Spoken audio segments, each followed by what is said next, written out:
just got here. What are you watching?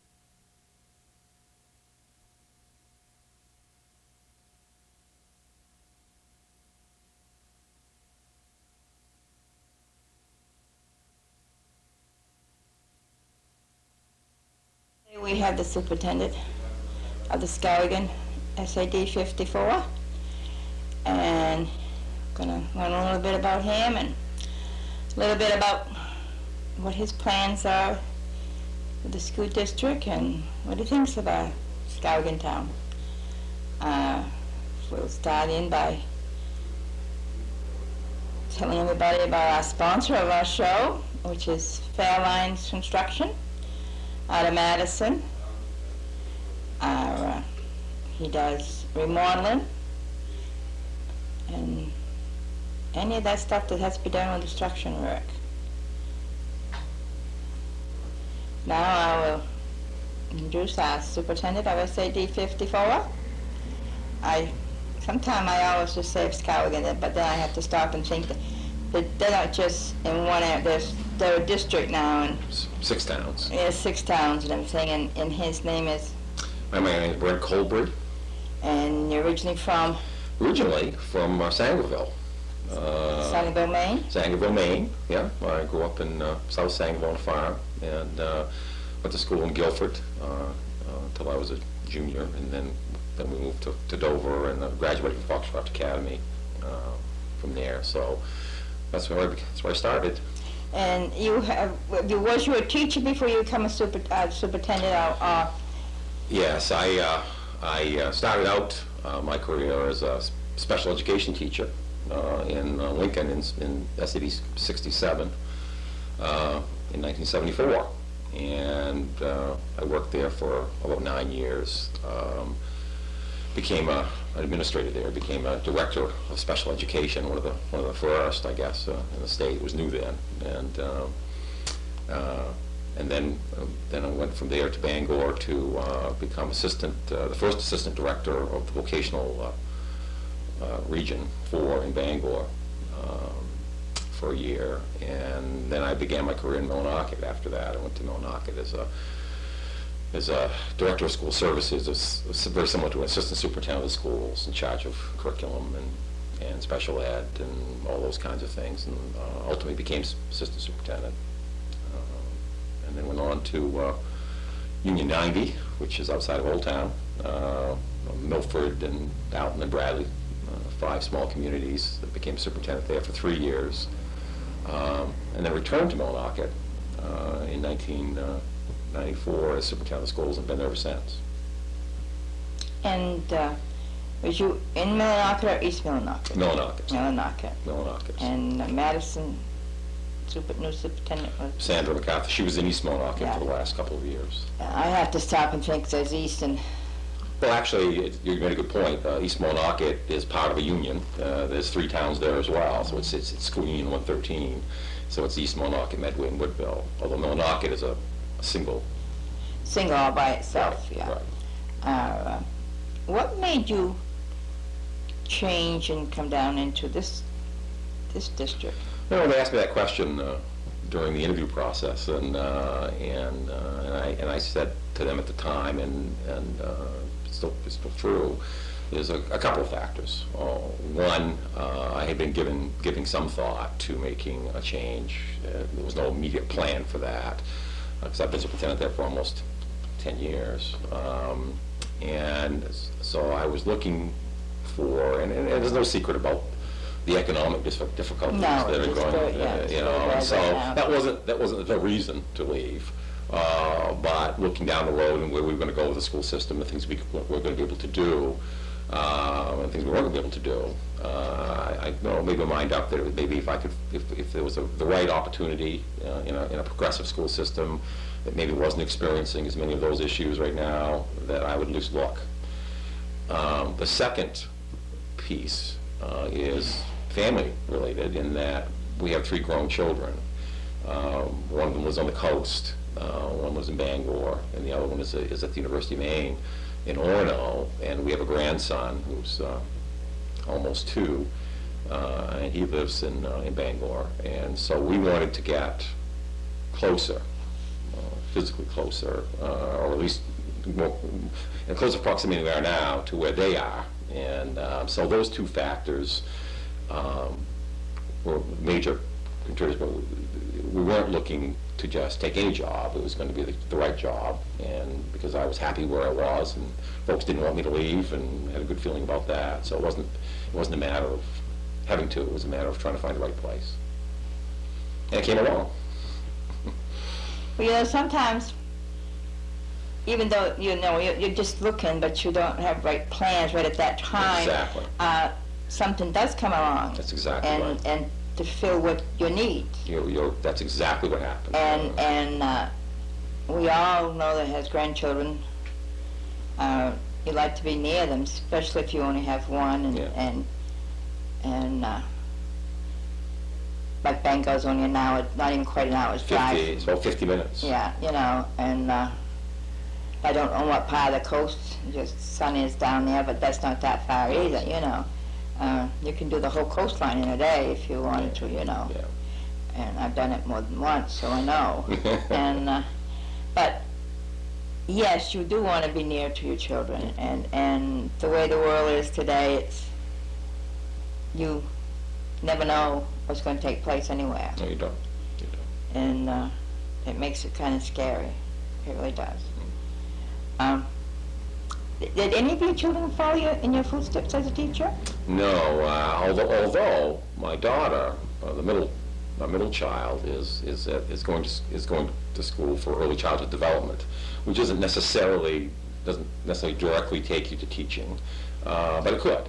It could take you to social work or preschool or teaching. So we're not sure exactly where that's going to lead.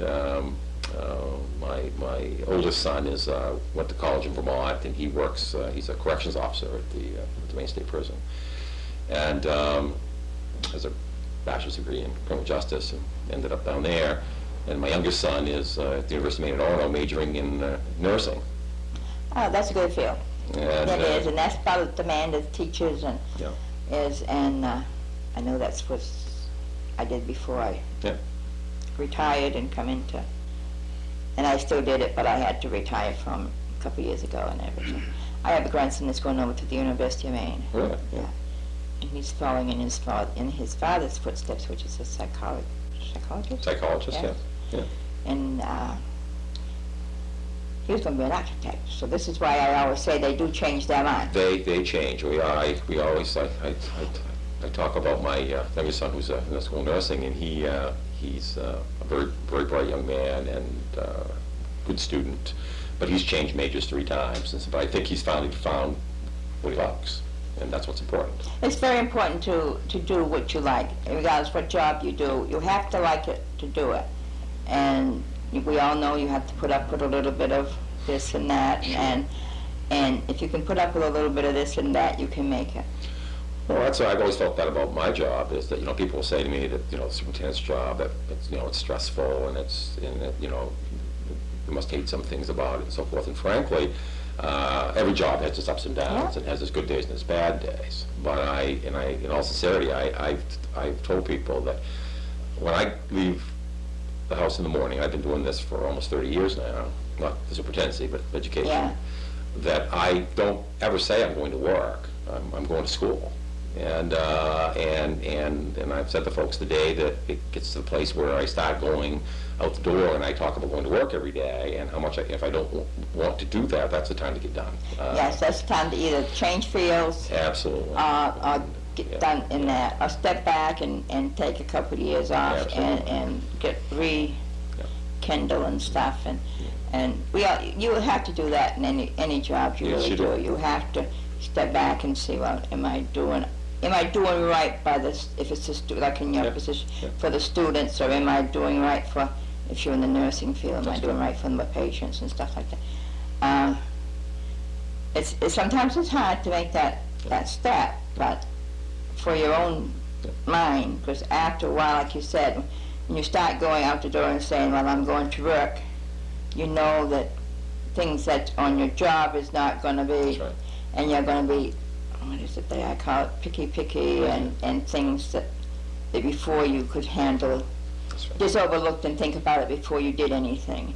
And, because that's very important too, when you're dealing with boys and girls nowadays, you have to be able to stop and think before you make that judgment, and look on all sides and look at it all ways. And Well, schools have changed, and in the last 20 years, and Oh, yeah. How schools operate and what we're asked to do has just changed and increased dramatically, and you can't be in this business, I don't think, unless you like it and love doing it and look forward to going to school every Oh, day. yeah. And I'm a person that obviously there's all the administrative things one has to do. That's part of the job that they pay me to do. But I get into the schools every day. It may not be for long periods of time, but I couldn't do this job if I didn't get out and talk to teachers, see kids, talk to kids. It's very common for me to drop in and have lunch with the kids in the school or the cafeteria, or pop in the teacher's room, or just whatever. I like to get out in the schools for short periods of time, because the job, and you can't always do it every day because the job doesn't allow it. But that recharges me. That gives me energy and makes you, it puts you in connection with what it's all about and why you're doing this job. And you can see for yourself what has to be done and what changes has to be made, and we all know that they're making a lot of changes in the school districts. Even now they're making changes. Well, the federal requirements and the state requirements are forcing all those things. And the sad part of it is the government is cutting back on the money. Mm-hmm. And so when they cut back, that means the school districts have to cut back, or raise taxes, go to the towns and get more money. And with the economical stuff nowadays, it's kind of hard to even do that. And but you still have to do the best you can for the boys and girls out there. You do. Because that's the main purpose. These people, these boys and girls that's growing up today, are going to be our teachers, our doctors, maybe even our presidents, years to come. We might not be around to see it, It's true. but so you have to do the best and give them the best leadership you can. They're the future of your community, of your country, and I mean that's what's all about. I mean, you just have to stop back and look, and you can't. I know we have a habit of going back in our generation. I mean, I'm older than you are, and I mean, this has been a big change in the school district since I went to school, and you have to stop. You can't say, well, we did this when I went back to, when I was going to school, we did that. You can kind of compare some of the things, but you can't say, well, they did it this way and I did that way. Computers, they have, I mean, all the boys and girls are learning computers, and they do so much on the computers now. The whole teaching is different when they teach the boys and girls, and then back when we was teaching. Sure, well, society, the world, the technology of the world has changed. I mean, I've had folks say to me, and I understand. People say, well, when I went to school, we did it this way, and it was good. It was okay for me, and something. I've heard those conversations, and I've often said to some of those folks, and I respect their opinions, is that, if particularly say they're in business or whatever, I would say, or whatever occupation they're in, I would say, well, yes, I mean, I'm sure your dad did things in a certain way in a business, but are you doing it the same way today that your father was doing it? I mean, are people farming the way we did? No, they're not even farming that way. I know, so it's the same thing. Things evolve, things change. They do in business, they do in the world around us, and it would be only reasonable to assume that that's going to happen in school as well. And your point about computers has just changed everything, because that has just driven what we teach, how we teach, everything. So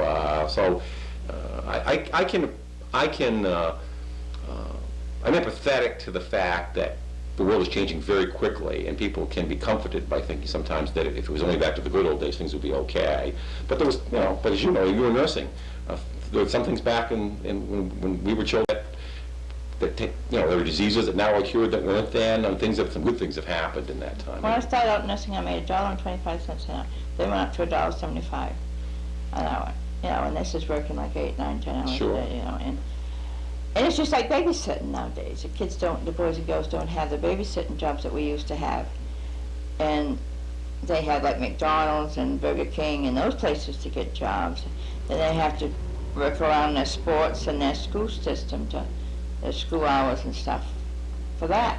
So even that has changed for the generation that's growing up, It has. you know. It has. And with all the mills closing and businesses closing and everything, there's a lot of people out there that, the older people, that's looking for jobs, and they're going to McDonald's and Burger. So when they do that, it takes away from That's true. the school kids, you know. That's very true. And it, you know, nothing like going out mowing the lawn. I mean, people made big money mowing the lawns, but now everybody mows their own lawn. They can't afford to hire nobody to mow their lawn. So you have to look at all that stuff. You do. And you look at it all and put it all together, it's kind of sad. And there's nothing nobody can do about it. But kids, you know, kids today have access to, you know, a lot more information. Oh, yes. What we teach. When I look back on my own growing up in small, you know, rural schools, you know, what I was getting for a curriculum, let's say in grade 7, a lot of that is being taught at a lower grade today. I mean, we expect kids to know more. We have higher expectations. The main learning results have set standards. The new federal law, No Child Left Behind Act, has set high standards for kids, and those are great things. You made a good point, though, is that the money hasn't always followed the mandates. That's right. But that doesn't make the standards bad. It's No, not, no, it's just that it just makes it a little bit more out there that the boys and girls are, they have to do other kind of work too, and now, and even going to college, it costs a. College is very expensive. I can testify to that. Well, I know my grandson goes, and my son says, I think every year it goes up $2,000 or $3,000, you know. And the field that he's in, he's lucky that he can go out and work right there in Bangor. Sure. And because they only live 5 miles, 5 or 10 minutes from the college, but he does live on the college because he wanted that independent. He wanted, not the independent, but he wanted, never been living away Sure. from home. Kids like that independence and a chance to start out themselves, be their own person, and although if you live at home and go to school, you know, it can save you some money, but this was planned when the day he was born, so it makes a big difference there too. It does. If you can afford to plan it when your kids Sure. are born and Sure. grow up. Well, it's a wonderful experience. I mean, that's the first big break from home for kids, and Oh, yeah. it's wonderful. Yeah, and My kids loved it. Oh yeah, and it's up to you when you go to school. I don't care if you start school, the day you start school, or if you're into college or what, a business school or whatever you're doing to get a further education for yourself. It's up to you if you make it. Oh, absolutely. It's not up to the teachers or your parents or nothing. It's up to you. You're the one that has to do the work. You're the one that has to do the studying, and you're the one that has to do the planning for your life. That is right. And I know every parent plans that for their son or daughter's life. It's just natural. It's just common sense. You probably did the same thing. I know I did the same thing. But then you have to say, no, they have to have their own life. We're there to guide them and hope we can keep them in the right track. That's true. And, I know they're going to find people, bring home friends that are not going to fit your tea. You don't think that they're the best. But you got to bring them up to realize that everybody is equal. That's true. And if every boy and girl, and even every parent, every grown-up could do that, it would make it a lot easier around. Well, we always pursued with our own kids. We encourage them to bring their friends home. Oh, We yes. encourage them to. We'd rather have them with us Yes. somewhere Oh, else. yes, and that's what. We did that, and and so we did that, and so we always had a crowd of kids around, and those kids. And it's what's really nice. I don't know if you have that experience, but many of those young folks are now young adults, and we see them, and they call us still. They come by and visit Oh, us. It's Yeah. wonderful. Oh, I had them, call. That's wonderful. And they always called me Mom, and and I'd go someplace, I hear somebody hollering Mom, and I knew it wasn't my own kids, because they wasn't with me, and it'd be somebody that'd been to the house all the time when they was growing up, and it's the same way a lot of them have kept their friends all these years from the day That's one right. and everything. And, well, how is Mom doing if I go to my son's house? Well, how you doing, Mom? And, you know, and they're interested to know It's nice. my health and everything. So if you can give the boys and girls that little bit of thing in their life, they're going to say, well, my mom and dad was behind me all the Yeah, time. absolutely. And schools play a role in that too. I mean, Oh, yeah. schools really feel a piece of that for young people, and that if schools are a safe place and where kids feel that they can try new things and even fail sometimes, Oh, yeah. in the sense that I'm daring enough to try something, and if I don't do well at it, I can try again. That's right. That's really important, and I have a real good feeling about. I had that feeling in Monaca there, and I have that same kind of feeling about SAT 54. Is that I've met a lot of teachers. I've met certainly the school committee is very, very positive and very supportive, and wants good things for kids, and want to provide the best opportunities that they can. So I feel really good about that here, and that's a similar philosophy, because coming as a superintendent to a district or town or whatever you do is that having a similar philosophy is very important. I mean, if your community or your school board or your schools a match for your own personal superintendent educational Yes. philosophy, then that's not going to work very well. I felt very, very positive about that in talking with the interview team and with the full board, and because I've had a couple board meetings since, and can't say enough positive things about what I'm seeing in SAT 54 in terms of those kinds of things for support for kids. Well, not only that, you got to stop to realize you've got 6 towns, is it? 6, yeah. 6 towns besides Skowhegan. You That's got right. these other towns that you have to That's right. deal with That's and right. and get on That's right. nice terms with and everything near other schools. So there is a lot of travel, and if I remember right, it's, see if I can get it before you help me. There's Skowhegan, Mhm. Norwich Walk, Mhm. Smithfield, Mhm. Conville, Cornville and Canaan. and Canaan and Mercer. Oh, Mercer. Okay, I forgot about Mercer. So, And that's large. It's Yeah. geographically, it's very. well, it's a very lot of large. traveling. It's I don't know the exact miles, but I think it's pretty close to 50 from one side to the other. It's in that vicinity, and it is large. Yeah. It And is. then I never stopped to realize that what their school district was. I knew it was Norwich Walk and Canaan and Smithfield and some of them, but I forgot all about poor Mercer over there. It's not very big, but still it's a town. Oh, it is. I've been out there, and I've been to all those communities this summer. I've been trying to spend the last 4 or 5 weeks getting out to those, out there, and I haven't got to everybody yet. But I've been to all the schools, but Yeah. I'm working my way around through trying to touch base with the municipal offices and Oh, yeah. town managers and those people. I've got all the way. I'll get there before school Oh, starts. yes, I mean, school's still now, what, 3 weeks away? Yeah, and I've been in all the schools, and obviously met with all the principals and those people, and got to know a lot of the support staff, and because folks are working really hard this summer to get the schools ready and cleaned up, and Oh. working really, so they're doing a good job. So yeah, so those, you're right, there is a lot of traveling, and in fact, I was talking with Bruce, the former superintendent, and he was talking about the weather even, that the weather, when it comes in wintertime, Yeah, I was just gonna ask the you. weather in Canaan can be drastically different than the weather in Mercer or Smithfield, and so it's so it's like whereas Monaca, I mean, was one little town, and you could pretty much know what's going to happen, Yeah. if there's snow or rain or sleet or what it was going to do. So Now, because you have a good, big part into Tanslin School in the winter time and everything.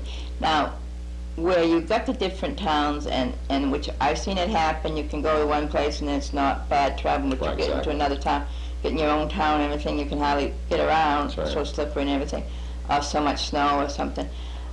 How would anybody handle that in such a big district like that? I asked. I've had some conversations with Arthur Wood. Yeah, I know Arthur, yeah. Arthur Wood, and with Bruce before he left. And really, it's like all systems. They have a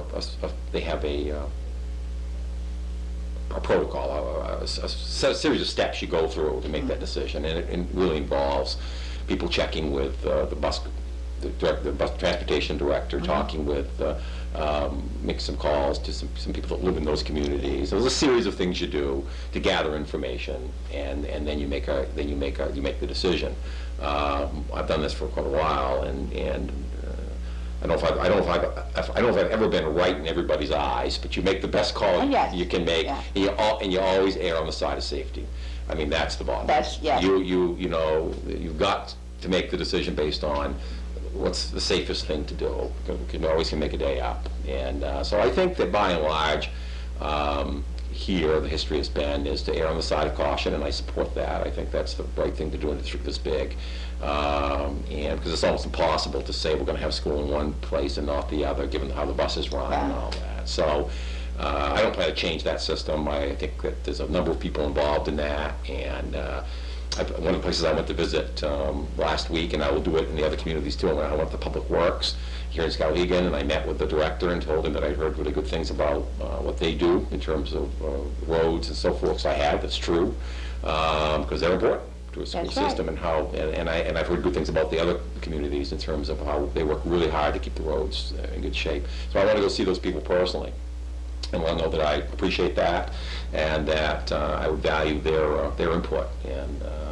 no knock, again, a different system, but one of the people we called when we were making the decision to call off school there was the Public Works garage. We said, "What do you think? What are the roads like? It's 5 o'clock. Yeah. What do you think? Are you going to make it? Are we going to be in good shape? Are we not?" Again, I'm not saying we do that here. I don't know all the details here of how it all works, but my suspicion is some of that You stuff. will once you have the first snow. Oh, sure, well, we'll know before then. But we'll know before then. But I think that kind of input, I guess my point is, getting that kind of input from the people who know what's going on at 5 o'clock in the morning is important. Very important. You can't make that decision just based on watching the TV or getting on the internet and looking at the weather forecast. You've got to have, within that time that they say it could change. it can, and to try to second guess.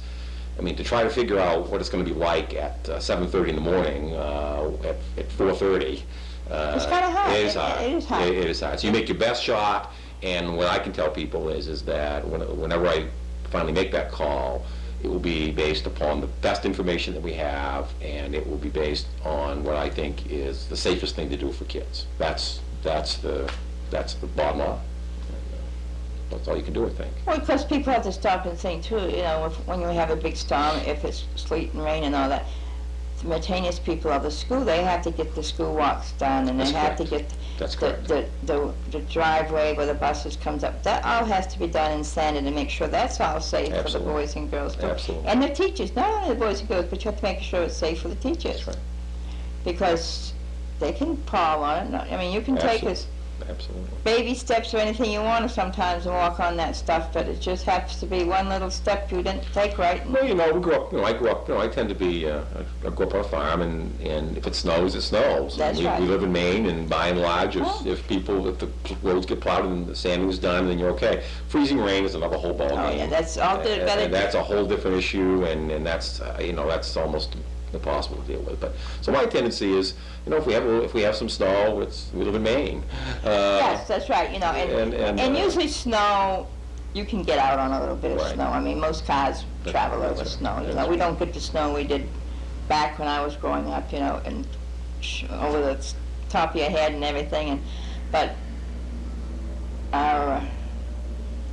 you can manage. Yeah. To drive on just snow, but when it comes to the sleet and rain, it's a little, like you said. So I would just assure people that they shouldn't expect any drastic change in how we've done that. I think that system's worked well. Bruce did use the right kinds of judgments on those things, and I would tend to do the same thing. Well, I think talking to the Madison new superintendent too of the school as a SCTV11, and she had the same thing. Like she said, that there's certain things you have to follow. You do. It's a procedure. Yeah, and now do you see anything new coming into your school district? Any more new buildings or any schools? Or all I know is at this juncture, conversation with the school committee, and is that I know that they had submitted an application for the replacement of the Norwich Walk School, which is quite old. Quite old.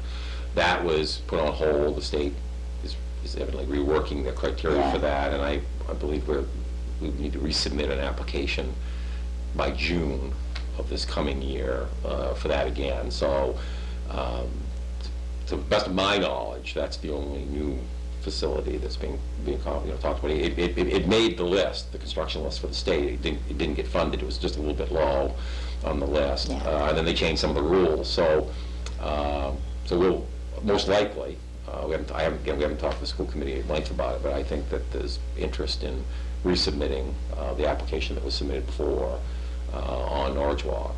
But that's Well, that school's been there for a long time. long time. I went to school in Farmington, out of my sophomore, junior, senior years of college, and I drove by that all the time, and it was a relatively old school then. Yeah, you know, But it's well maintained. They've done a good job of trying to yes. keep it up. Old doesn't necessarily mean bad, but you reach a place sometimes with buildings where it's kind of productive to keep putting money into them, and I'm. That was a question I was going to ask you. Is like this building right here? This is an old school, Yeah, Point Avenue yeah. School. I went to school here, Yeah. and my children went to school here, and a lot of other people in town, and people that live from Skowhegan, that was from Madison. Sure. They went to school here, and you go through the school today and see all what they've done to keep it up. Mhm. But after a while, you can put money in. Exactly. It's just like buying a car. That's right. And once you start putting money in it, you must as well swap it and get something different. Yeah. And I have a hard time. I'm one of those people. I have a hard time giving up on them, though. I keep going. And oh, going. I do too. I do. I go until it's pretty near. Point of no return. Yes, Yeah. you know, it's to a point that you just can't go any Yeah. further. You know, but I think a lot of people nowadays do that. They hate to make that.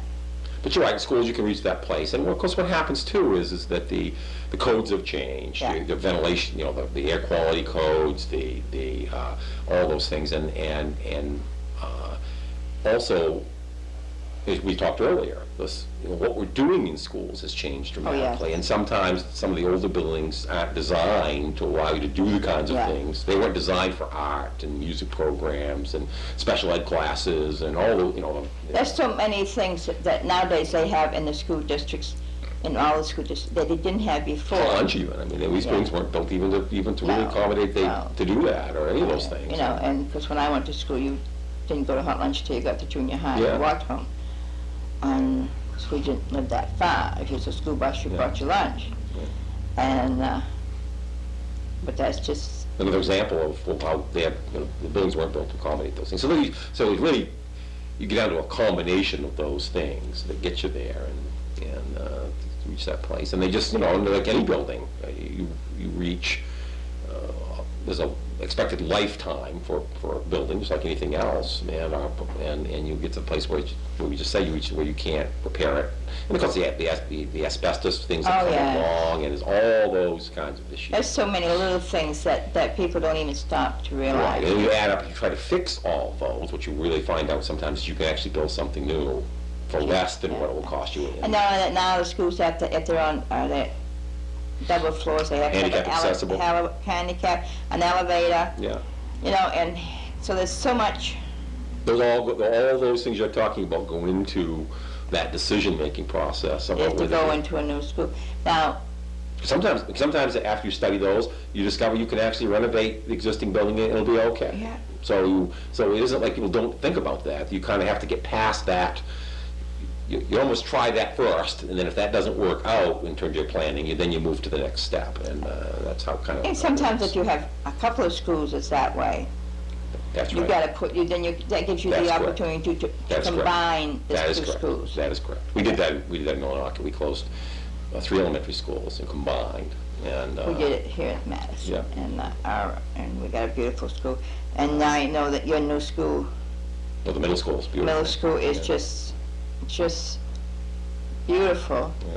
We have had the opportunity to go down and go through it and tape it and everything, and it is beautiful.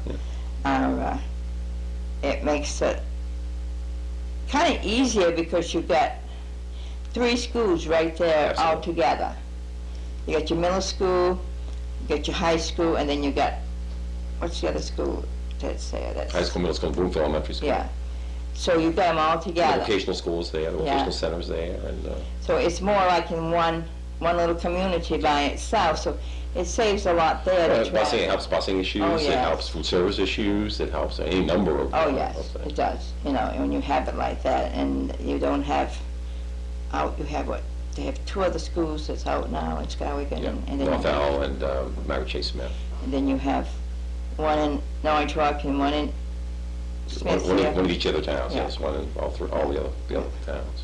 So it brings your school closer, and I went down by there yesterday, and I noticed that they had nice baseball field there for the kids, and they're making something else. Well, what's going on right now, that's the track project. What they're building now That's is, what that is. That's that track that they had a fundraising campaign for, and they're closing in on that. That should be pretty much done in the next 3-4 weeks. That'll be finished. The bulk of the work is done now, but they've got paving to do and seeding to do and those kinds of things. But yeah, that's the new track that they had raised. They had, I guess, a fundraising campaign for the last 2 or 3 years. And, you know, this is something that does go on in your school districts, and the teachers work with the students, and if they want something, they'll have a fun ride, yeah, yeah. or they'll have a bake sale, or they'll do something to raise some money for Yeah. that particular, and which makes it good. Yeah. It makes it good because it shows that the boys and girls want it bad enough Mhm. that they're willing to go out to work for it. Mhm. This project, there was a considerable effort among some of the businesses in the Yeah. community that helped with that, and I know Richard Torrey, the vice chairman, was really instrumental in trying to help organize that over the last several years. So it's going to be a beautiful opportunity for kids. I mean, And not only that, it's an opportunity for grown-ups. that is very true, and I was just going to say that. I'm glad you did, because that's become, we had a track at Stearns that we would like to have replaced, but the economics Yeah. of it wouldn't allow it. But that's true, and when we did some surveying up there, we discovered that really that was used a lot by adults and senior citizens, and recreationally. And I'm hearing that here too, that there'll be a lot of use for this track by the adult community as well as the youngsters. Well, yes, because they can go and they can park, and they can walk around, Yeah. take their time walking around, Yeah, you know. yeah. And it's an advantage for everybody. Well, it's going to be one of those, it's going to have that rubber, the soft top, so it's, what I'm told is that the senior citizens particularly like that, because it's a lot easier on Yeah. their back and their ankles and their legs. Well, and you so know forth. yourself, you get to a certain age and you start walking on cement or tar or something too much, and you do have Yeah. problems. I'm at that age, and so I know. But I wasn't brought up in nothing, but my mother was from Skowhegan, her family was from Skowhegan. And, but I have family that, down there. I have a Mhm. nephew that teaches Mhm. down there, Kevin Withy teaches there. mhm. I don't know exactly what he teaches now, but you know, when you get old, you forget. I mean, I do know his brother Paul lives up to Double Frost Brothers, and he teaches football, and I think it's gym, I don't know. Yeah, All I do know he has football team. sure, sure. So, it's kind of nice to see your own family going into the schools Sure. and doing stuff, you know. Sure. It doesn't have to be our school, but other towns Sure. and other schools, you know, and other districts. It shows you that they support the kids too, you know. And I think each teacher has to have a special thing too, just like anybody, to go in every day and teach a class, mhm. prepare a class. It's a lot of time and what There's a lot of work. A lot of in people that. don't realize how much time it takes to get ready to teach a class, and then after the class to... You have to do, and you have kids, and you have them that they might need help on a certain thing that they didn't understand, and they put a lot of time from when they start in August until they end in June, a lot of time in the school district. They do, and they take. And my wife's a teacher, and they bring things home, and they work at night, and then of course the summers now is even with all this same thing we talked about, this learning results, no child left behind. A lot of teachers today They have to go. they go back and Yeah. they go into school and do work on those things, or they're at the university doing something. I'm not saying it's all summer, but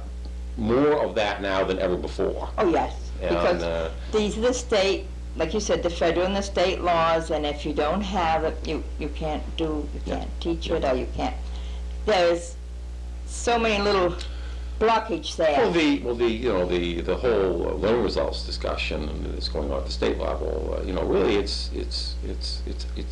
there's a lot of change going on about not only what we teach, but how we teach it.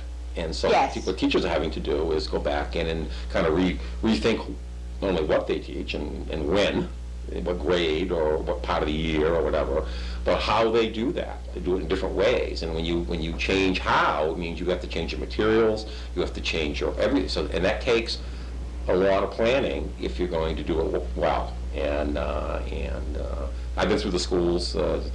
I try to get at least to a couple schools every day, even in the summertime, and I'm amazed at the number of teachers who, amazed is not the right word, I'm very pleased to see, and that there's a lot of teachers even over the summer now, working on those kinds of things on their own. Oh, yeah, They're just in doing yeah. those things, and that's really good. And Yeah, and it's, I always said I thought it was one of the easiest jobs there was.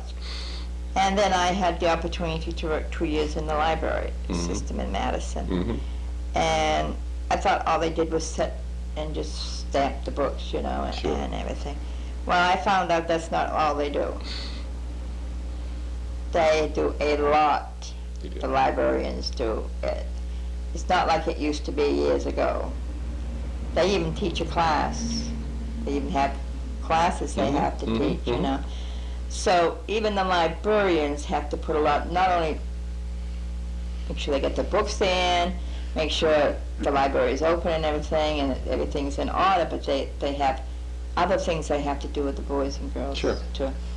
It takes everybody. You can't, in a school, it takes everybody, whether you're the school secretary, whether you're the librarian or the librarian aide, or you're a volunteer, or whether you're the custodian or a cook or an ed tech.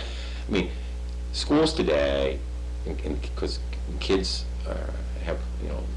kids have more needs in a lot of ways today, and they're complex, and so it takes everybody. It takes everybody to do that and to make a school work well and to provide what kids need in the relatively short time that we have them. Right from the bus driver right down to the Absolutely, and I janitor. didn't mean to leave the bus driver out, because you're absolutely correct. I mean, someone said to me, it's absolutely true.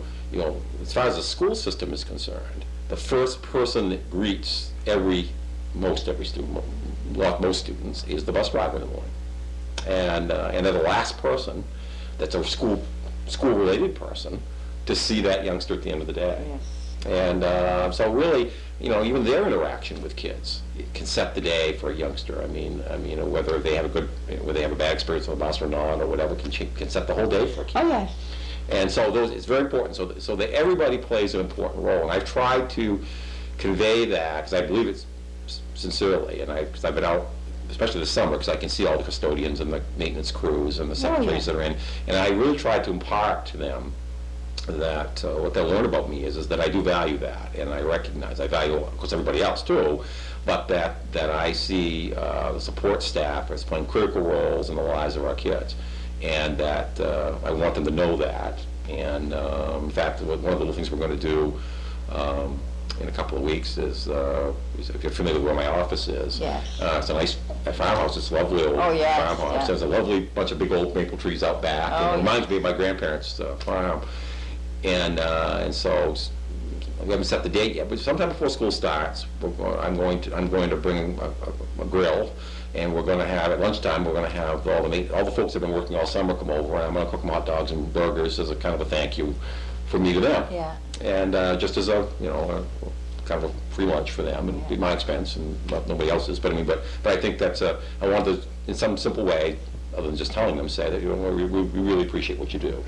Because Mr. Wood has been there for, I don't know how Well, long. Arthur's been there 15 or 16 years. Yeah, he's been there quite a while. And He's going to help me cook. He doesn't know that yet, but he's going to. he will now if he watches the station. He's a very smart man. Yeah. Very smart man. Arthur's a very good person. Yeah. He's quiet, but he's very Yeah, smart. very busy, very hardworking, and he's juggling a lot of things right now at school. As the person in that position of business. Oh, yes, they have to. This time of year, he's juggling all the, to make sure the cleaning gets done, make sure the renovations that are underway get done, make sure, all those things get taken care of, Yeah. and there's a lot going And, on. you have to have good people under you to Absolutely. be able to get Absolutely. that done. And to work Absolutely. with them. It's a team. Everything is a team. Everything is a team. Everything that nowadays, and that's the only way you can run anything, is be a team. And you might have a little bad apple there sometimes, but you can work around and get that bad apple straightened out. You need to, it's my personal administrative theory is that you need good people, and you need to let them know what their responsibility is, and you need to let them do it. That's right. And within the limits of the authority that they have, and you need to be there to support them if they need your help, and in turn, they need to support the superintendent and or their principal or whoever it is that their supervisor is. So you get a team effort that way, and you need to keep lines of communication open where people will feel free or comfortable enough to come to you and say, Oh, yes. this is not going right, or I'm frustrated with this, and not feel that that's a bad thing to do, that you're going to get a response that will specifically fix that. And that's how you get that kind of thing. And that's the message that staff will hear from me on the opening day. We're having a gathering of staff for a short time in the morning, is that I'm a big believer in creating a sense of school community, and that includes the staff and kids. You always hear about, you hear about school climate, or you want to make sure that the kids feel a part of the school, and that's very, very important, and I believe in that. But it's also important for the staff of a system to feel that they're a part. That's right. of the bigger school community. That we're in this together. We have a common mission, and that's the education of kids, and that we need each other to make that happen. And they will hear that from me. And plus, I'm also a big believer in walking the talk. So I try to be that way as a superintendent in dealing with people, whether it's staff or parents or whatever. We don't always agree on everything, and we aren't always, there's some things you can't do, some things you have to say no about, but that doesn't mean you can't listen. And it doesn't mean that once in a while you hear an idea that you might not have thought of, and, Yeah, it, was, that's right. and it was a good one. Yeah, that's right. And you can't be afraid to say, and I'm not, gee, I didn't know that, and I can change my mind about something yes. if I have new information that I didn't have before. And, You're willing to make that changed. right, I mean, you can't be so, I made this decision, I'm not going to change my mind kind of attitude, because that won't serve you well if you're trying to create that sense of Yeah, you have to alternate different things, and you have to. I'm sure it was that way in nursing. Oh, it is. It is. The same exact. It's in any field. It It's is. in any field. Because I'm like you, I believe that if one person's in charge of something, and that's what they're supposed to be in charge of, that they should do it to the best of their ability. That's right. Then if they have to go and get help, that the help's there for. That's right. And it's in your own life, everyday life. Well, you need high expectations. We certainly have got high expectations for youngsters today. We do. I mean, if you look at the learning results, yeah. they're asking kids to do things that you and I, any of us, would have found probably challenging at the early ages today. You need to have high expectations for staff, and absolutely, but you need to give them the support to fulfill that, and be willing to listen if they're having difficulty. And that's that you expect that of teachers to kids, and I expect that in From the them. relationship. Exactly. And Yeah. I'm going to ask you a question that I asked the other superintendent. Do you think the boys and girls are growing up too fast now? I think that's a really good question. I mean, your instinct is, my instinct is, having grown up in the 50s, is that things are a lot faster than they used to be. And I think television and has, kids are exposed to so much at a younger age than I was, or yes. you were. I mean, we didn't have television until I was 6. So, Television, so much work. so what's that age difference we're talking? And that, I think that is probably one of the most major influences on youngsters. So I think that that's hard to answer. Do we think they're fast? I think that they're forced to deal with information, and that we just didn't have to deal with it at young ages. You know, we didn't. There are some things kids are very knowledgeable about at 10 years old now that I didn't even hear about until I was a teenager. You know, and so I think that's really what it is. I think the kids deal with it well. I mean, kids are adaptable. It's how we help kids deal with those things that's the issue. I mean, you can't stop it. Kids are going to see this stuff and hear these things. It's the role for the adult has changed, and that we've got to be aware of that, and it's how we help kids deal with that information. That's really where I think the challenge is, and we do that in school all the time, but parents get frustrated with it sometimes because it's coming at their kids, and they're so knowledgeable about things. Very knowledgeable. Yeah. More things than we ever knew until we got out of school. Do you feel, like I said, these are just questions. No, that's fine. Do you feel that in this generation, the parents have to kind of change their style, their whole style of handling the children, kind of their way of life? Let's put it that way. Well, I think it's similar to what we were just talking about, in that is that if you've got youngsters, and we do, that my own kids, or my grandson, is exposed to all these things that we weren't, to raise kids maybe with the same parental attitude that say, I had wonderful parents, but they certainly, I did too. I certainly had to deal with my kids differently than my dad and mom had to deal with us. And, you know, there was the generational difference. So I think, parents today, you know, have to use different skills and have to approach kids differently than, say, the last generation. But that doesn't mean that the values have to be different. I think the values of, you know, being a hard worker, being honest, you know, all those important values can still be there and need to be there. Oh, yeah. I just think that they're a little murkier today for kids because of what they see and what they hear and the influences that they have, peer pressure and all those other things that can make that harder for parents to convey that. I mean, I think that makes sense. I think that's the difference. Some things that I just kind of absorbed, I think, as a youngster growing up in the 50s, you almost sometimes have to teach today. I mean, it's so, there's a difference. But I'm a believer that kids today really are no different than they were. No different. They have the same ideas. Yeah, you know, and they want to know when they can take that first cigarette, when they can have that first drink. Times are just different, the circumstances are different, the amount of information is different. It really still comes back to how do we help kids manage and deal with all of these changes, this fast pace that's happening in society that was not as fast paced when we were growing up. And I think that's the challenge, and I think that's the frustration for adults, is it's changed, things change so quickly. By the time we catch up to the last, we think we got a grip. It's changed. Something else has changed, and it happens in the workplace. People, I see it in the workplace where people just finally think I got a grasp on this new technology or this new piece of equipment or this new. I saw it in the middle market. Then the next wave of computers comes in, and you have to be retrained all over. And it makes it.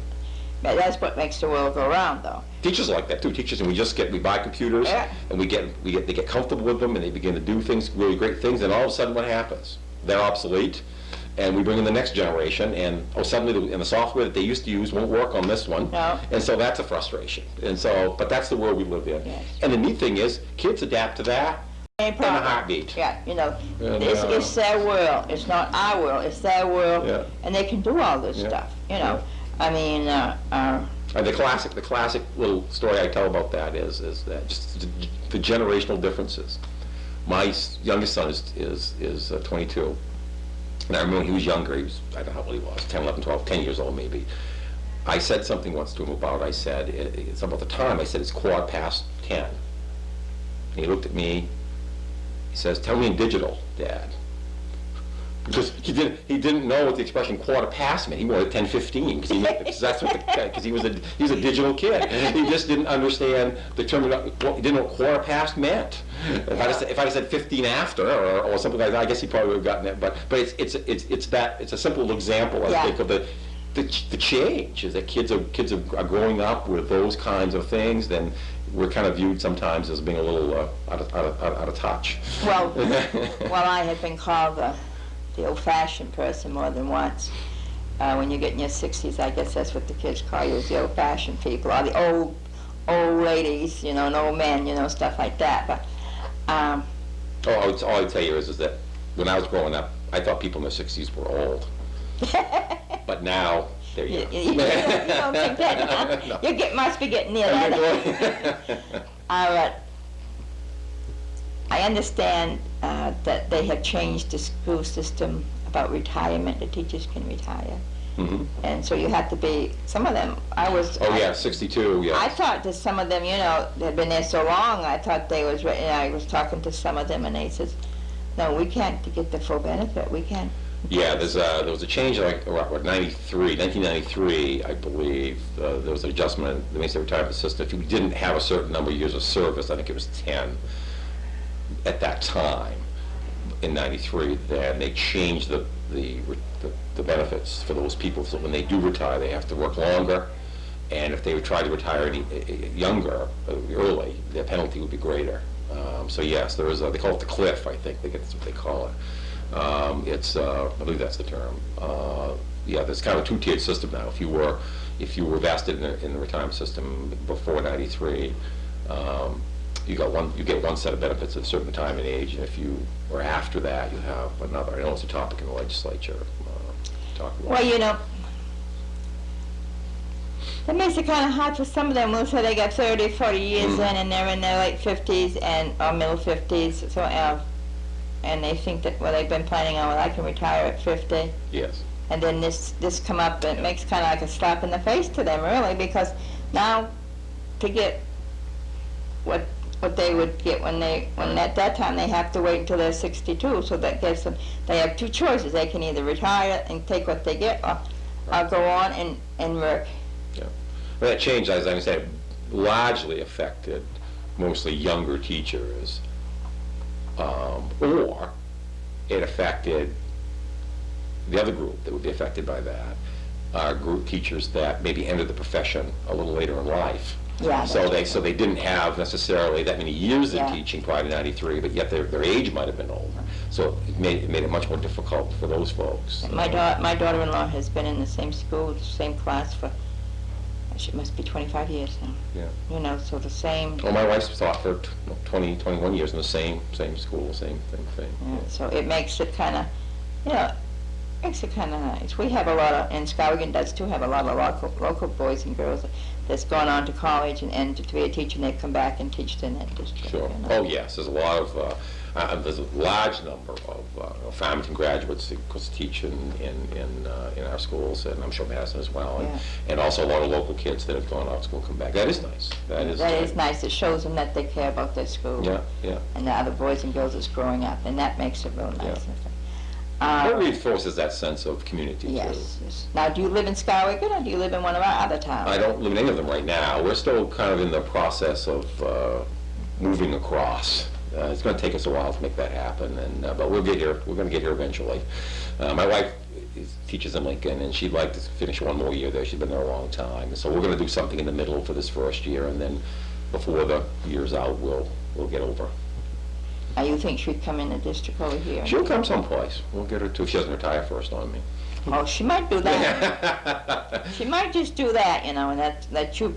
That might happen. Yeah. That grandson, you see. Yeah, That's that quite can a, really. that's quite a draw. That can really, That's quite a really draw. and truly. So we're in the process. So we're in that process. The school committee knew that when I took the job that it would take us a little bit to make that happen, because we've been up there a long time, and we have a home on a year-round home on a lake, and so we're going to keep that obviously for later, and so we're still making our way across. Well, she might be able to grant when she retires before you, so she can go up there and. That she could. Yeah. That's possible. You know, and with her grandson. And leave you down here teaching, you know. Probably unlikely, but You know, it's. well, it's interesting because that's been our home for over 20 years, and since we're going to make the move, it's already changed. We talk about it as being camp now. it's not home anymore, it's It's camp. camp, It's camp. yeah. It's been home. We talk to the kids and we'll say, well, we're going to be at camp this weekend. And they'll say, where's that? You know, same place you've been going for 20 years. Yeah, well, you know, I think it does change the style. Well, it Yeah. does, because, you know, basically it's a weekend place now rather than where you live. Yeah, And, but it's a chance to get away, it is. you know, It is. and that makes it kind of nice. Well, we're getting close to our time, and I know you have a lot of other things you got to do, but I really want to thank you for Oh, thank you for the opportunity. coming in and talking about some things. I hope I didn't ask any questions that's going to... Oh, no, not at all.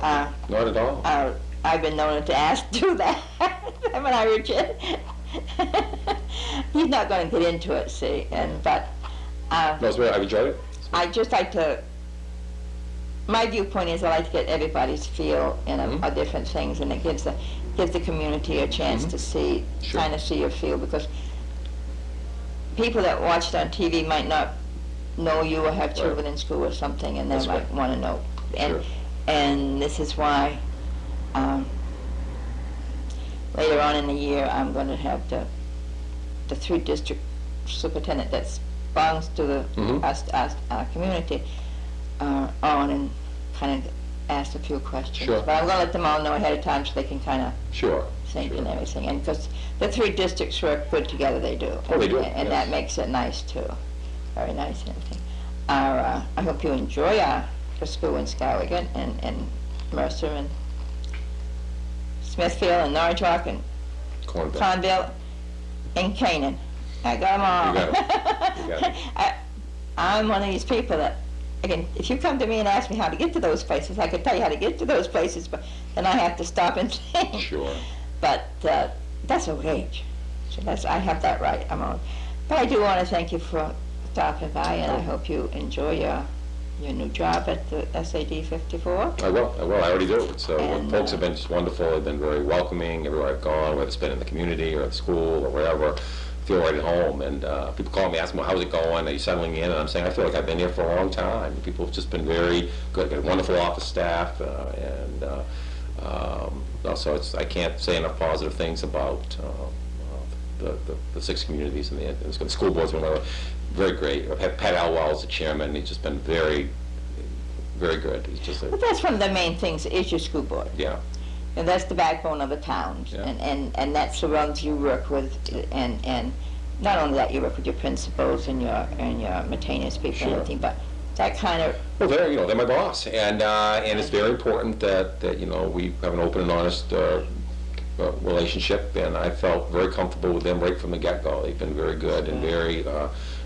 We have similar goals. It's very clear to me that they're looking to maintain the quality system that they've got. They want to improve on it, as they have been every year, and to maintain that. And that's very, very much in sync with my goals, is to come to a system that is a quality system, and to try to help them bring what skills and talents I have to that, and try to help move the vision and mission that they have for their communities. And that's what they hired me to do, and I'm looking forward to that opportunity to do that. So. well, I'd like to offer you another opportunity, and I don't know if your school has a